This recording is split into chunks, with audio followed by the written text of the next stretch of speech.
We do NPS to measure loyalty, some of the traditional kind of metrics that I guess have been around for a little while. But my challenge to myself is always about the relevance of those in today's market with so much change going on and the way people interact with us in a different way.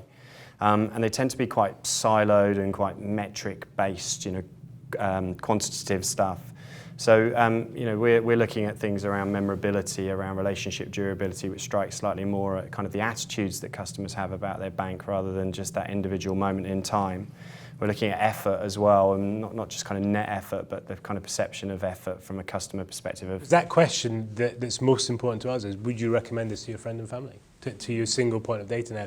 Obviously, all of the orientation points are really important, but that to me is the most important one. Would you recommend us to your friends and family? Yes or no? And if no, why not? What is it we need to improve? If I've taken the time to tell you something, then do something with it.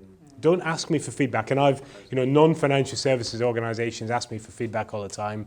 Sometimes I do it, sometimes I'm fatigued. When I make an observation about something that's gone wrong and they completely ignore it, that's unforgivable for me, because now I've told you and you've chosen to ignore me.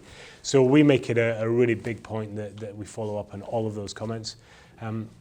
We ask our colleagues constantly what we should be doing better for our customers.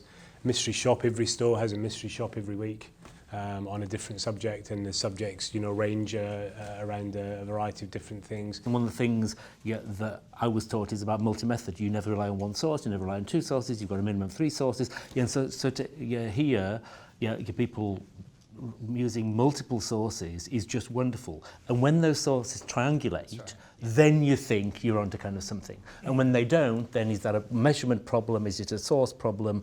Is this an early indicator that you're going to find in a later source? And you can begin to do all that. So it's quite heartening to see that multi-method, I have to say, being employed, because each different data source gives you a different piece of the jigsaw. I've seen some companies, mostly in the US, where they've just been absolutely amazing at choosing a single metric and driving it right down throughout the entire organisation. So down to a very, very small organisational unit, right down to the kind of individual branch. If it was in financial services, right down to the individual people in branch, so you can people understand exactly what it is that they're doing and what the effect of the actions they're taking are. So the other way of looking at it, and I've seen some companies do this, is to say, well, what is it that specifically we want our experience to be like? Which are the most important different features, and how do we bring those together still into a single measure, but it's a tailored measure for that company, and then have a really good understanding of the different drivers that actually affect that measure, and then you can cascade that down the organisation.